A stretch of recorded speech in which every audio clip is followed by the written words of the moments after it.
you're worth. Now go out and get what you're worth. I'm gonna show you how great I am. Welcome to the Steel City. Is everybody ready to go? Let's proclaim the greatest radio show.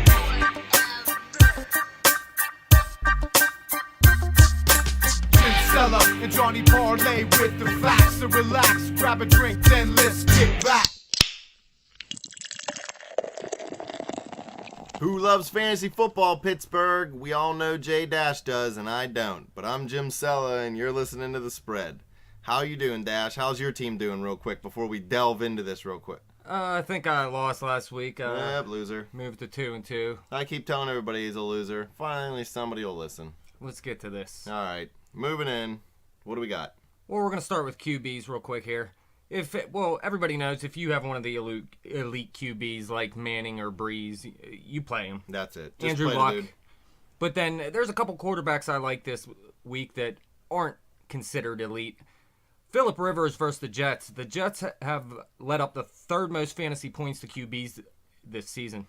Yeah, and Rivers' career seems to kind of be revived after last year. He struggled for a couple years, and Ken Wisenhunt got a hold of him last year. They didn't change his throwing motion, but they messed with it just a little bit. And, I mean, he's putting the ball on target again, and San Diego's offense is moving. Yeah, he's been really good this year, and he had a huge week versus Jacksonville last week, but... Every quarterback that plays Jacksonville so far has had a huge week. Yeah, but really, the Jets' defense isn't much better, so play Phillip Rivers. Another one I have is Russell Wilson at Washington. They're the fourth worst against fantasy quarterbacks. Yeah, as much as I hate Russell Wilson, I'd have to agree with you. Washington's kind of disheveled right now with everything going on down there. RG3's out. Kirk Cousins isn't doing what everybody thought he could. They're not even playing Santana Moss, and I know none of this has anything to do with Russell Wilson playing against them. But, yeah, Russell Wilson, he's playing well.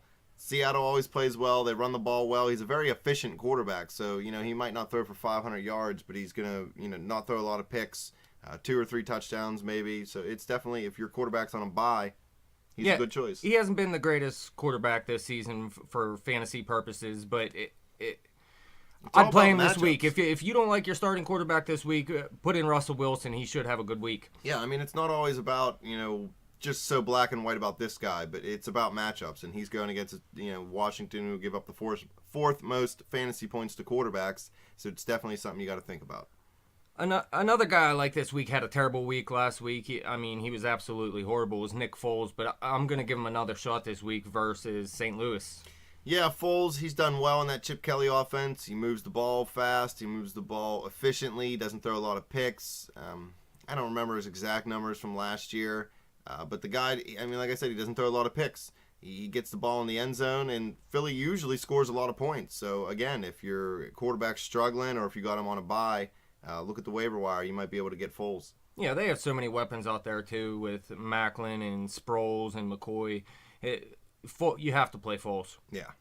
Okay, then a couple other quarterbacks here I would play this week are Matt Ryan at the Giants, Big Ben at Jacksonville, obviously. Jacksonville was a terrible defense.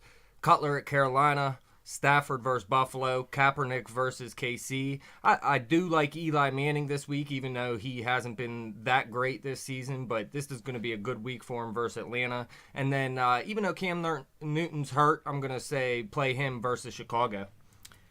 For me, the best matchup out of those ones you just talked about, I would say...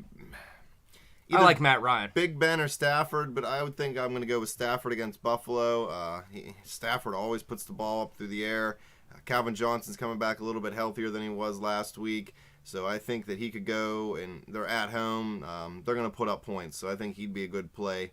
The one I like the least, I'd have to say Newton versus Chicago. I know Chicago's defense isn't what it used to be, but Newton, he's throwing the ball a little better this year, but he's not really able to run the ball with that ankle injury and those rib injuries. So I personally don't think I'd play Newton. Okay, 2 guys I would sit this week is Tony Romo versus Houston. They let up the 7th fewest points to QBs. He did have a big week last week, but I don't see him repeating. And Andy Dalton versus New England, they let up the 2nd fewest points to quarterbacks. And even though Cincinnati is a dominant team so far, he's been okay. Andy Dalton actually has the 2nd most wins since coming into the league behind Tom Brady. Do you know that? hey, good defense, good run game, good quarterback, good receivers. What are you going to do?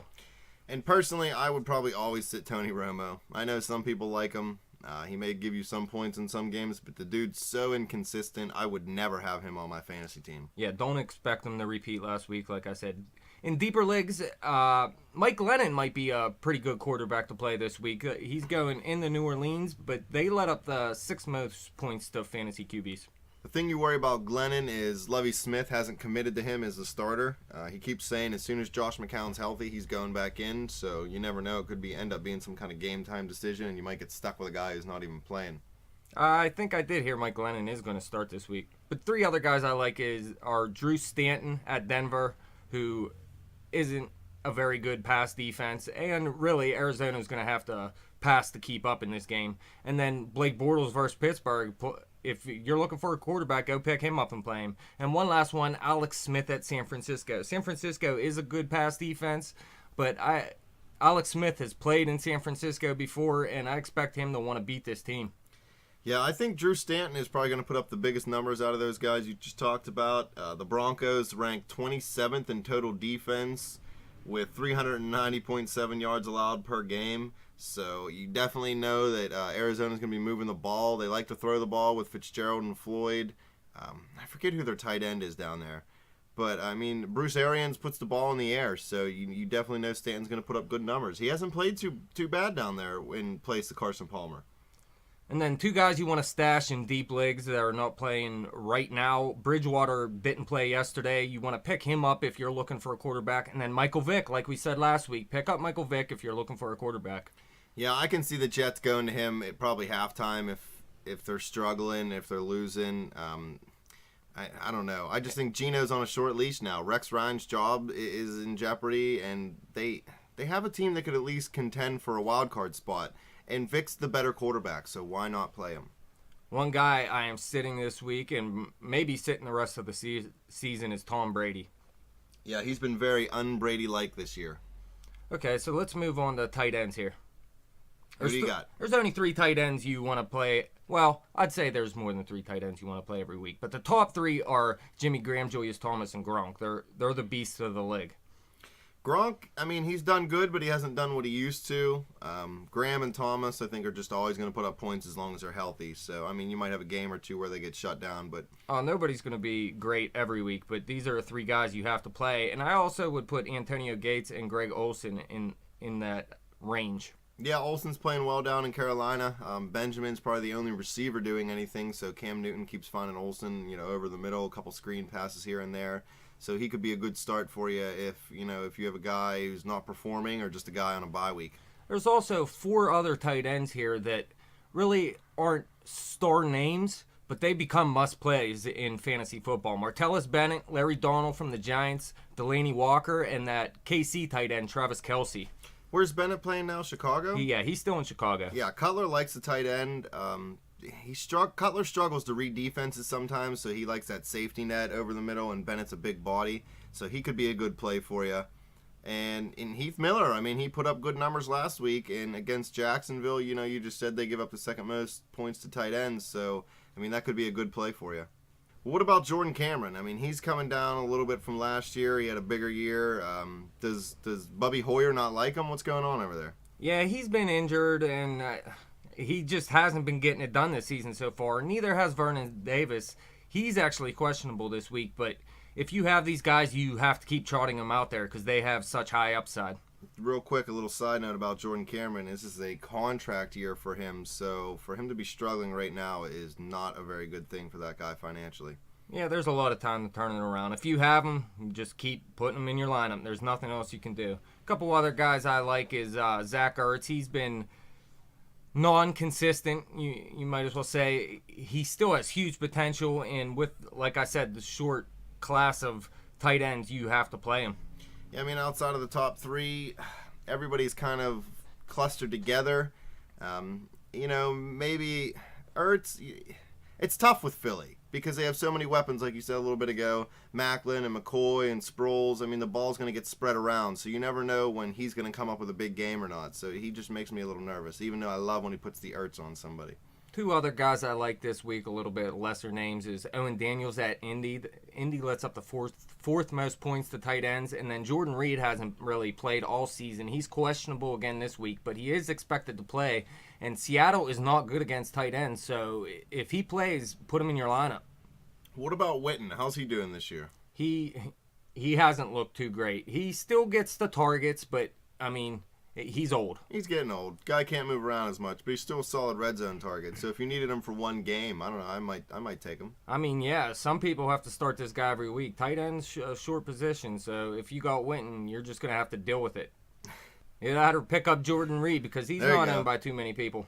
And then last we have defenses. I'm going to name a couple defenses I like here that may be available in your league. If you're looking for a defense, pick one of these up. I'm going to name them in order as I like them. The Chargers, the Steelers, the Broncos, the Eagles, the Tennessee Titans, the Browns, and the Cowboys.